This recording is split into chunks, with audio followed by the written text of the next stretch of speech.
Hi everyone. তো তোমরা কোনো দিন হঠাৎ করে প্ল্যান করে কোথাও গেছো? আমরা গেছিলাম এবারে কাছে পিঠেই, বেশি দূরে না, দীঘা। তো চলো প্রথম থেকে বলি তোমাদের।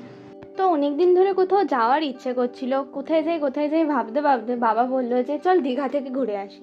তো আমরা বললাম হ্যাঁ যাওয়াই যায়, না যাওয়ার কিছু নেই, ছোটোখাটো একদিনের মধ্যে ট্যুর হয়ে যাবে। তো রাত্রির মধ্যে যা প্যাকিং ছিল সব করে নিলাম। তো তোমরা ভিডিও প্রথমে দেখলেই যে আমরা 4টে, 4:30 এরকম টাইম করে বেরিয়েছি।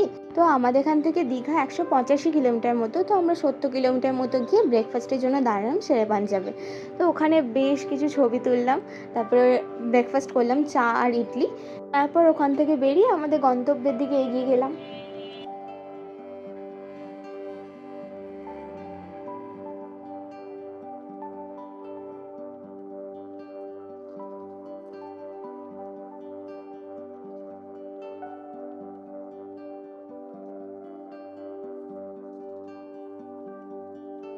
তো এর মাঝে একটা প্রবলেমও হয়ে গেছিলো যে আমাদের যে গাড়ি ফার্স্ট ট্র্যাকটা ওটা এক্সপায়ার করে গেছিলো, আমাদের আগে খেয়াল করা হয়নি। তো ওটার জন্য আমাদের একটা টোলে ডাবল পেমেন্ট করতে হলো, কিন্তু তারপরে আমরা ঠিক করে নিয়েছিলাম পরের টোলেতে, ওখানেই লোক থাকে সেখান থেকে।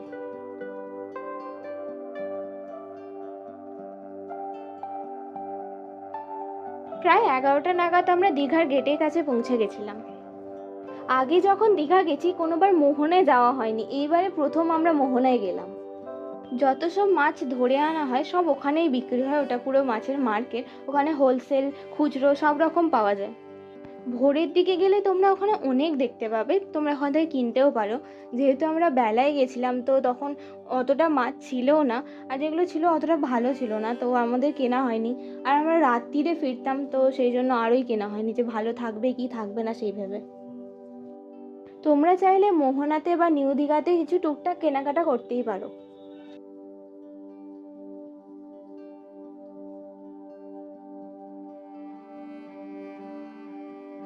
মোহনা থেকে ওল্ড দীঘা যাওয়ার যে রাস্তাটা সমুদ্রের পাশ দিয়ে, সেটা দেখলাম মেরিন ড্রাইভের মতো করেছে। আমাদের নিউ দীঘা পৌঁছাতে 12টা, 12:30 বেজে গেছিলো। তো আমরা ভাবলাম একবারে লাঞ্চ করে তারপরেই সমুদ্রে নামবো।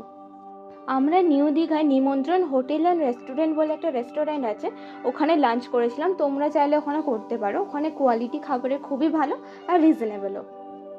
তো এবারে নিউ দীঘাতে দেখলাম যে একটা বড় এরিয়া জুড়ে পুরীর জগন্নাথ মন্দিরের মতো ওরকমই মন্দির বানাচ্ছে। তারপর লাঞ্চ করে গাড়ি পার্কিংয়ে রেখে আমরা সমুদ্রের ধারে গেলাম।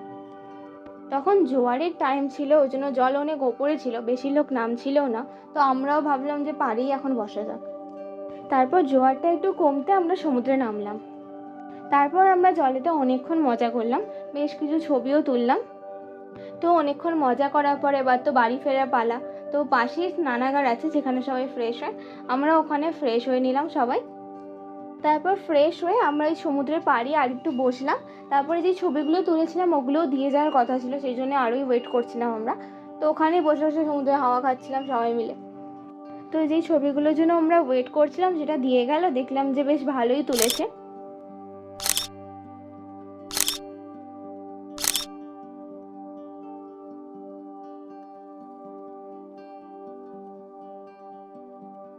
আমরা ওখানে 5:30 নাগাদ গাড়ি ছেড়েছিলাম, বাড়ি আসতে আসতে প্রায় 12টা, 12:30 বেজে গেছিলো। কারণ রাস্তায় প্রচুর জ্যাম ছিল সন্ধ্যের দিকে, আর কিছু কিছু জায়গায় তো কাজও হচ্ছিলো, সেই জন্য আরোই জ্যাম হয়ে গেছিলো।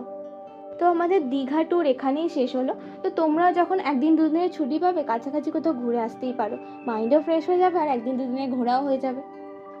তো চলো, তোমাদের সাথে দেখা হচ্ছে পরের ভিডিওতে।